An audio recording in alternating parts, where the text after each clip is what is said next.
사사기의 내용의 12사사가 이제 삼손을 끝으로 다 나오고 이제 17장부터는 약간 다른 내용이 나오는데, 사실 사사 시대의 그 단면을 보여주는 내용은 17장부터입니다. 그래서 오늘 읽은 말씀의 6절에 보면 그 사사 시대의 내용이 나오죠. 그때에는 이스라엘의 왕이 없었으므로 사람마다 자기 소견에 옳은 대로 행하였더라.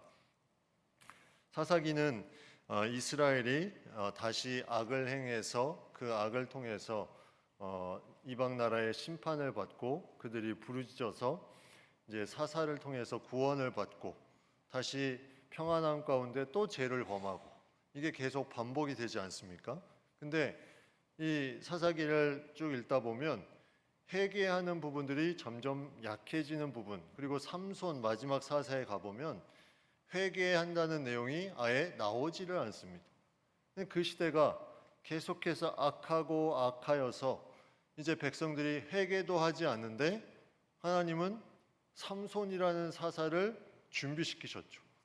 태어나기도 전에 그가 나실인으로 죽기까지 하나님의 나실인이 될 것이다 했지만, 그 삼손은 다른 사사와는 또 다르게 그도 역시 약간 특별했습니다. 그래서 일반적인 사사의 어떤 이 거룩함이나 무언가 성실함이나 이런 것보다는 자신이 가지고 있는 힘 자랑을 많이 하고 또 여인을 찾아다니고 뭐 이런 모습들이 약간은 이 일반적인 사사와는 다른 그런 부분들을 많이 보여줬죠.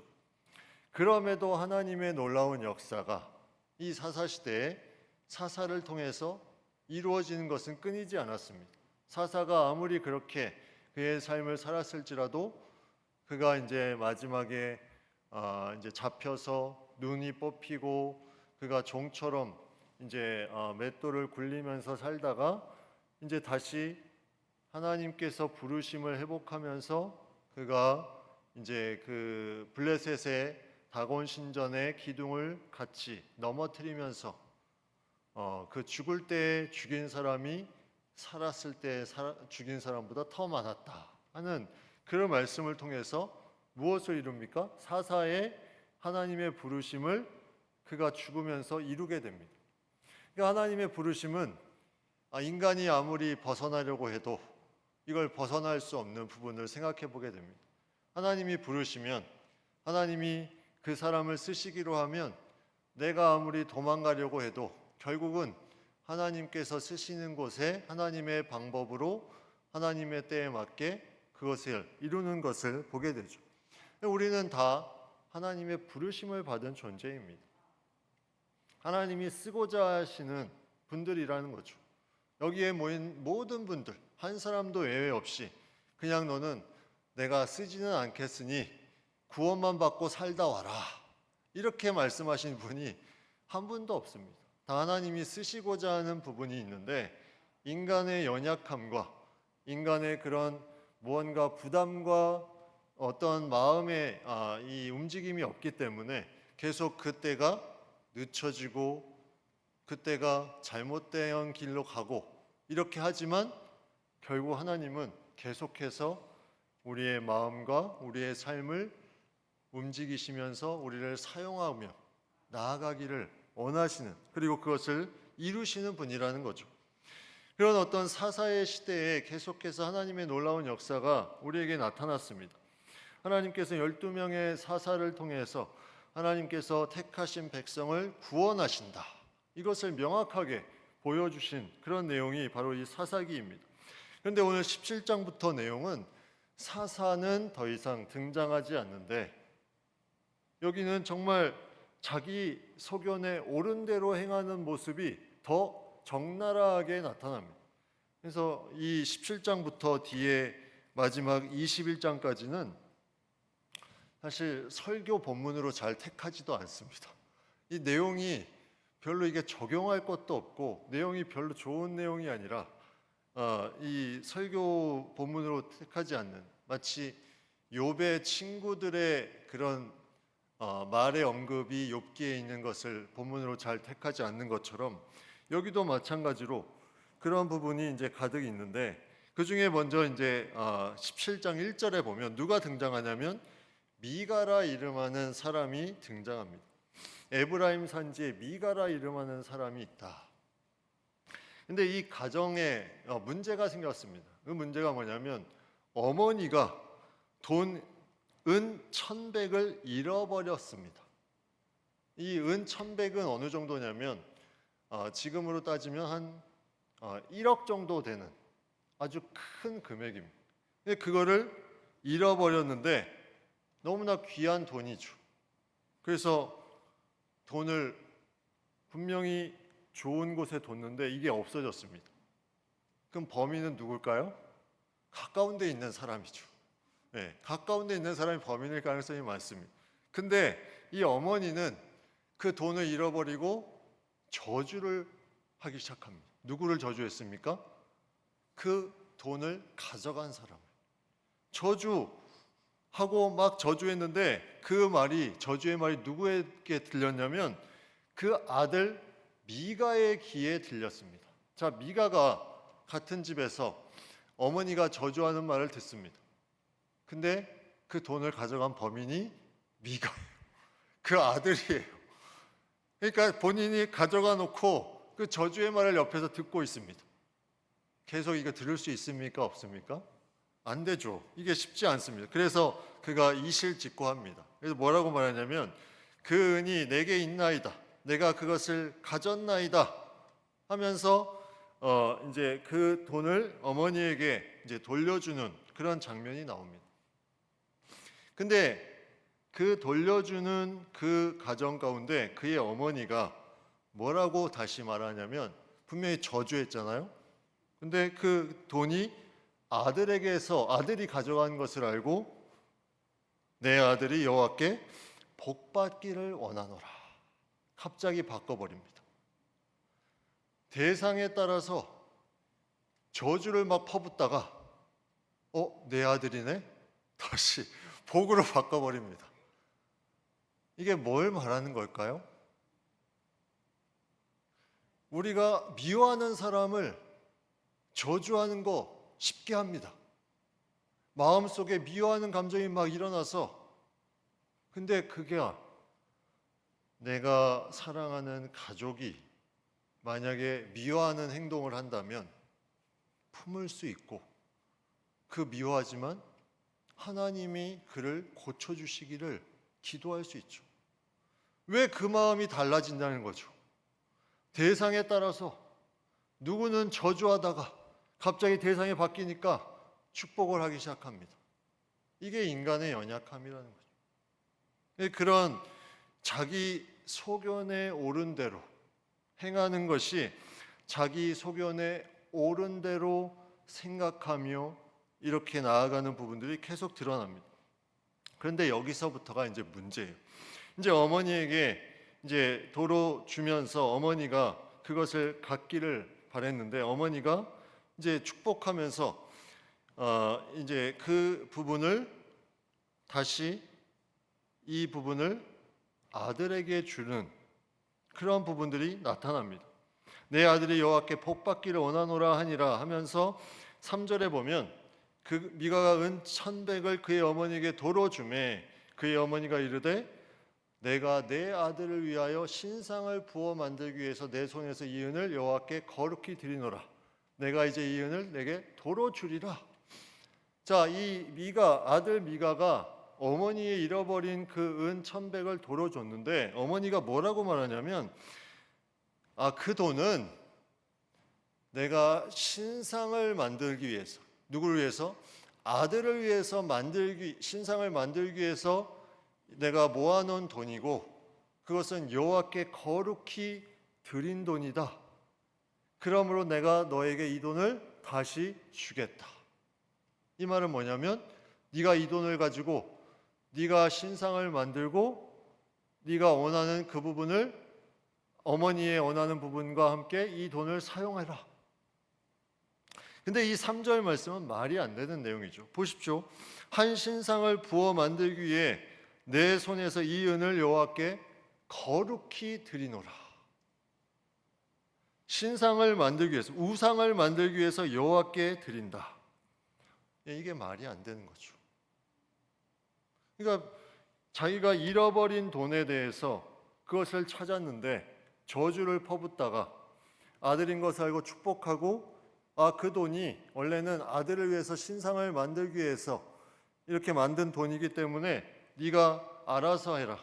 나는 여호와께 이것을 거룩히 드린 돈이다. 이런 내용으로 이제 본문이 구성되어 있습니다.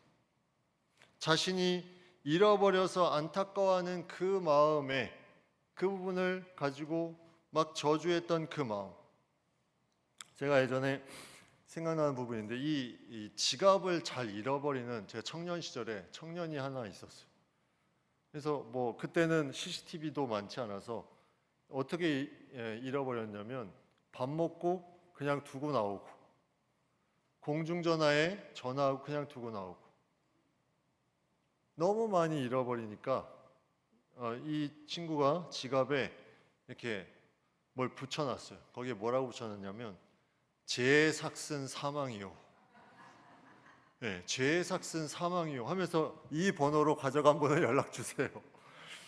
너무 안타까워서 이렇게 붙여놨는데, 이제 뭐 그게 효과가 있었는지 없었는지 모르겠지만, 오늘 이 어머니가 자신이 찾았는데 이 찾은 것을 통해서 뭐라고 말하냐면, 한 신상을 위해서 만들기 위해서, 아들을 위해서 이 돈을 여호와께 거룩히 드린 것이다,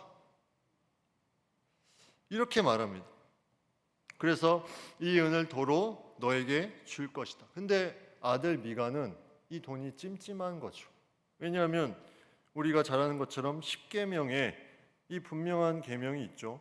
십계명 제2계명 출애굽기 20장에 보면, 너를 위하여 새긴 우상을 만들지 말고 또 위로 하늘에 있는 것이나 아래로 땅에 있는 것이나 땅 아래 물속에 있는 것의 어떤 형상도 만들지 말며 그것들에게 절하지 말며 그것들을 섬기지 말라. 만들지 말라. 분명한 이 하나님의 계명이 있기 때문에 이 미가 아들이 이게 찜찜한 거예요. 내가 이것을 가지고 내가 신상을 만들기에는. 그래서 미가가 다시 그 돈을 어머니에게 줍니다. 돈이 왔다 갔다 왔다 갔다 하고 있는 거예요. 이 어머니가 아들을 위해서 신상을 만들기 위해서 이제 돈을 쓰는데, 은장세에게 주어서 은 200을 가져다가 이 돈을 쓰고 신상을 만들어서 미가의 집에 두게 됩니다.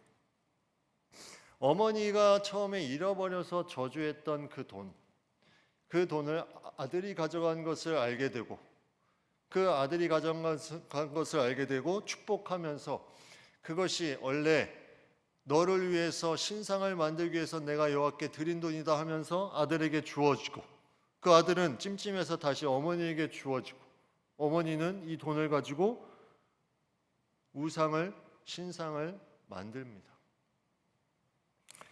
이러한 부분들이 계속 나타나는데, 사실 이 내용은 1막에 불과합니다. 이 내용이 1막에 불과하고 이게 2막, 3막까지 18장까지 이어지는데, 그 내용이 점점 확대됩니다. 이 확대되는 내용이 이제 나오는데, 여기에 이제 나타난 미가의 집에 신상이 있고, 그 다음에 거기에 또 어떤 신상이 있냐면 에봇과 드라빔이 있습니다. 에봇이라는 것은 제사장, 대제사장이 입는 옷의 한 부분이었는데, 이 에봇이 나중에 그 사무엘상에 보면 다윗이 무언가를, 하나님의 뜻을 알기 위해서 사용하는 도구로 이 에봇이 사용됩니다. 그래서 사무엘상 30장 7절 8절에 보면, 거기에 다윗이 아말렉 군대를 추격하면 따라잡겠습니까 하면서 가져오라고 한 것이 이 에봇이었어요. 에봇은 하나님의 뜻을 분별하는 도구로 쓰이기도 했다는 거죠. 근데 이게 어떻게 쓰였냐면, 이스라엘 사람들에게는 이것을 도구화해서 사용하는 그런 부분들이 있었습니다. 그게 누가 먼저 했습니까? 바로 기드온이라는 사사가 먼저 했죠. 기드온 사사기 8장 27절에 보면 기드온이 그 금으로 에봇 하나를 만들어 자기의 성읍 오브라에 두었더니 온 이스라엘 그것을 음란하게 이함으로 그것이 기드온과 그의 집에 올무가 된. 자, 여기서 에봇이 어떤 기능을 하냐면 내가 확실히 잘 모르는 거를 에봇에게 무언가 물어봅니다. 그러면 에봇을 통해서 무언가 이것을 확증받는 그런 부분들이 있었어요. 그러니까 사람들이 이것을 에봇을 음란하게 여겼다는 것은 우상화했다. 하나님께 나아가야 되는데 대제사장이 입는 그 에봇에 대한 부분을 어떠한 형상으로 만들어서 그것을 통해서 자신의 뜻을 이루는 드라빔도 마찬가지입니다. 이 드라빔도 이제 라반의 집에서 라헬이 훔쳐왔던 그 가정의 수호신, 뭔가 점치는 데 사용됐던 이 우상인데 이것도 동일합니다. 그래서 이 신당에는 그 어머니가 만든 신상, 그리고 에봇신, 드라빔신, 이것을 세웠습니다. 그러면 뭐가 필요합니까? 신당에 신들이 있으니까 이제 제사장이 필요하죠. 제사장. 근데 제사장을 누구를 삼았냐면 거기 보면 그의 아들을 세워서 그의 제사장으로 삼았다. 미가가 아들을 세워서 그의 제사장으로 삼았습니다. 그리고 나서 나오는 말씀이 자기 소견에 옳은 대로 행하였다. 이 모든 행한 일들이 다 자기 소견에 옳은 대로 행하였다.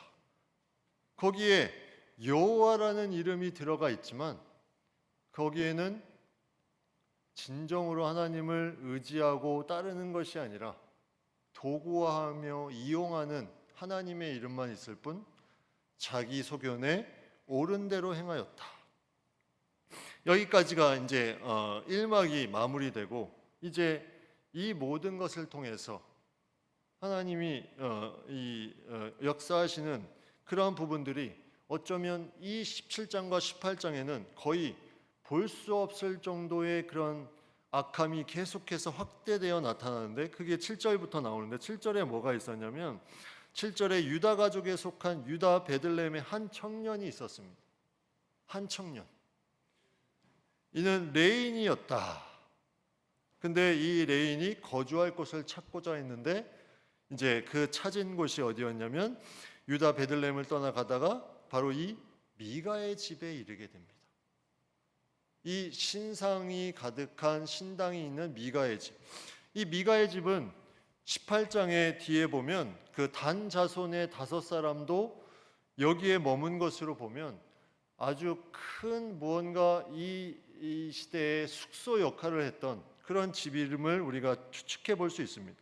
이 한 청년이 여기에 머물면서 있었는데 이제 누구를 보냐면 이제 거기에 미가를 만나게 되죠. 그래서 미가가 그에게 묻게 됩니다.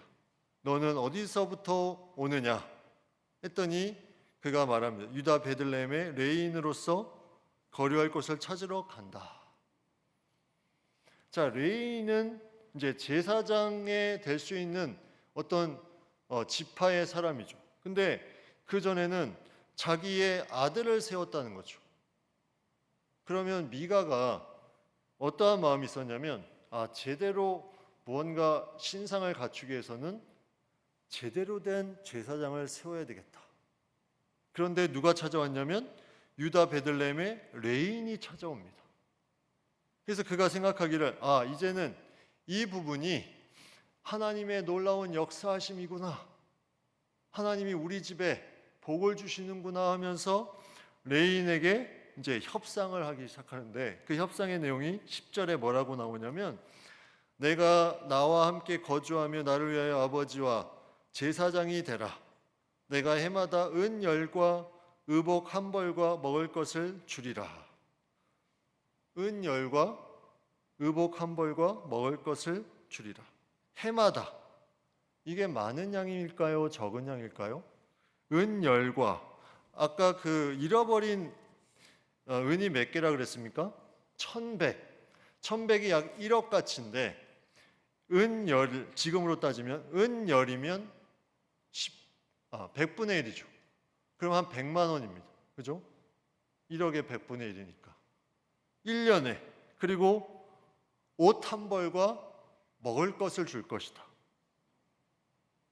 그러면 네가 나와 함께 아버지와 제사장이 되라 하면서 했는데 이 레이는 이거에 대해서 어떻게 생각했을까요? 이 협상이 너무 마음에 들었습니다. 마음에 들었다는 것으로 보아 여기에 이제 이 청년 레인도 뭔가 좀 이상한 냄새는 나지만 이러한 부분에 아주 작은 금액과 옷 한 벌, 1년에 옷 한 벌 주는 건데 그리고 먹을 것 주는 건데 여기에 대해서 그가 급하게 수락했다는 것. 여기에 보면 만족하게 생각했다 이렇게 나와 있습니다. 그러면서 이가 이제 수락하게 되는 그 내용이 이제 나타나고 그래서 이 레인을 제사장으로 그 집안에 세우게 됩니다. 자, 이제 다 갖추었죠. 신상에 신들도 있고 제사장도 있습니다. 그러면서 이 미가의 고백이 이것입니다. 13절 말씀에 이렇게 말합니다. 레인이 내 제사장이 되었으니 이제 여호와께서 내게 복 주실 줄을 아노라. 여기에 이상한 부분이 뭐가 있을까요? 레인이 내 제사장이 되었다. 제사장이 누구의 제사장이에요? 하나님이 세운 제사장인데 여기는 내 제사장이 되었으니 여호와께서 누구에게? 자기에게 내게 복 주실 줄을 아노라. 자기의 소견에 옳은 대로 행하고 생각합니다. 그러니까 여기까지 하나님 여호와라는 이름이 17장에 3번 등장하는데 그 3번이 다 이상한 내용으로 언급되는 부분들이 나타나고 있습니다. 첫 번째 내용이 바로 잃어버린 은에 대해서 이 어머니가 저주를 쏟아붓다가 그의 아들인 것을 알고 여호와께 복 받기를 원하노라. 이 내용이 나오고 또 신상을 부어 만들면서 여호와께 거룩히 드린다. 그리고 마지막 세 번째가 오늘 이 13절 마지막 절인데 그가 레인을 제사장으로 자신이 세우고 여호와께서 내게 복 주실 줄을 아노라. 내 제사장. 그러니까 하나님이 17장부터는 안 계신 것처럼 느껴져도 그냥 이용만 하는 거예요. 이용하는 사사시대. 자기 소견에 옳은 대로 하나님을 이용하고 하나님을 의지하는 마음은 전혀 없습니다. 그러한 사사시대의 모습이 나타나는 이 시대에 또 하나의 사건이 이제 18장에 나오는데 그 사건은 단지파라는 지파의 사건이에요. 단지파. 이 단지파는 기업이 없었던 것 같습니다. 사사기 1장 34절에 보면 아모리 족속이 단 자손을 산지로 몰아놓고 골짜기에 내려오기를 용납하지 아니하였다. 가나안 땅에 지경을 다 나눠줬는데 이 단 자손은 그 지경에 아모리 족속이 살고 있었는데 이를 쫓아내지 못했어요. 그래서 아모리 족속이 오히려 단 자손을 산지로 몰아냈습니다. 거기서 살다 보니까 왜 우리는 기업이 없을까 하다가 이제 기업을 찾아보자 하면서 나섰는데 아까도 얘기한 것처럼 이제 단 자손 5명이 정탐하고 살피려고 나아갔는데 이 미가의 집에 유숙하게 됩니다. 거기서 만난 사람이 바로 이 제사장이 된 레위 청년이. 그러니까 이 단 자손의 5사람은 레위 청년에게 이가 왜 여기 와서 유다 베들레헴 사람 왜 여기 와서 제사장을 하는지 궁금해서 누가 너를 여기로 인도하였고 너는 여기서 무엇을 하고 있느냐 하면서 여기서 또 협상을 또 합니다. 이 청년 레위인과 협상을 해서 미가가 이제 이러이러해서 나를 제사장으로 삼았다고 하니까 이제 그를 통해서 무언가 그가 얻게 되는 내용들이 나오고 그 뒤에 7절 이후에 다시 협상해서 그 미가 집의 제사장으로 삼았던 그 사람을 데리고 떠납니다. 그게 이제 7절 이후에 나오는데, 그 전에 궁금해서 물었던 부분이 뭐냐면 5절, 6절에 보면 그들이 그에게 이르되 청하건대 우리를 위하여 하나님께 물어보아서 우리가 가는 길이 형통할는지 우리에게 알게 하라 하니 그 제사장이 그들에게 이르되 평안히 가라 너희가 가는 길은 여호와 앞에 있느니라. 이 제사장이 어떻게 이것을 알고 평안히 가라 너희가 가는 길은 여호와 앞에 있느니라 했을까? 아까 그 하나님의 뜻을 묻는 에봇과 드라빔이 신상에 있다 그랬죠. 그러한 부분들을 통해서 이것을 묻지 않았을까? 그래서 이 레위 제사장, 이 청년 제사장이 그러한 부분으로 알려주고 무언가 그들이 평안히 갈 수 있도록 얘기를 하지만 이 단 자손의 5사람의 그 뒤의 내용을 보면 이거는 하나님의 뜻이라고 생각되지 않는 그런 악한 일들을 그들이 행하게 됩니다. 그리고 이 제사장도 그들과 동행하게 돼요. 그러니까 사사시대의 특징은 뭐냐면 믿음이 없는 게 아니었어요. 분명히 하나님은 알고 하나님을 계속 언급은 하는데 삶은 완전히 다른 삶을 살고 있습니다. 사사시대의 특징이죠. 계속 자기 소견에 오른 대로 그러면서 여호와께서 복을 주시고 여호와께 드린다 이런 언급을 계속해서 하고 있습니다. 이게 어쩌면 현대 사회의 믿음의 연약함의 모습을 우리에게 적나라하게 보여주는 그런 모습이에요.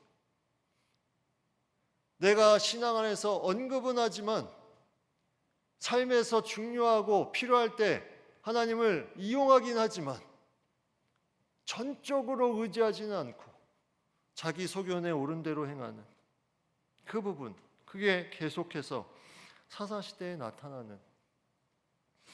그러니까 사실 사사기는 삼손 이후로 딱 끝나면 사사를 통해서 하나님이 구원하시는구나 이렇게 끝날 수도 있어요. 그런데 17장부터 21장까지 보여주면서 너희 이 정도 아니다. 너희의 진짜 악한 모습을 봐라. 너희의 믿음 있다고 하는 사람들 진짜 악한 모습을 봐라. 너희가 여호와를 통해서 무엇을 하고 있는지 그것을 17장부터 우리에게 알려주고 있습니다. 우리의 삶을 돌아봐야 됩니다. 내가 정말 하나님 앞에 전적으로 의지하고 있는지, 내가 필요할 때 이용하고 하나님의 이름을 언급하면서 내가 스스로 만족하고 있지는 않은지.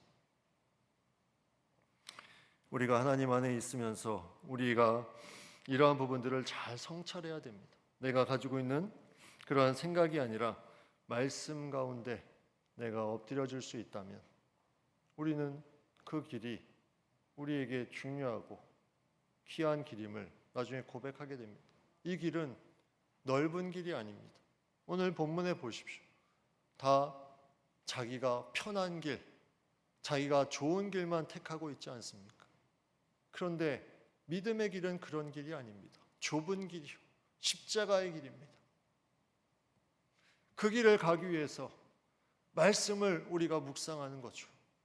내 힘으로 갈 수 없으니까 그 길을 가기 위해서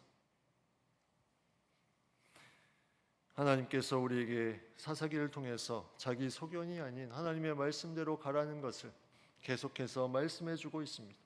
우리가 이 말씀을 붙들고 내가 이제 내 소견이 계속해서 판단되어지고 생각되어지는 부분들이 있다면 다시 말씀에 비춰보고 말씀을 통해서 이 길이 맞나 틀리나 우리가 분별할 수 있을 때 거기에 하나님께서 놀라운 은혜를 주실 줄을 믿습니다.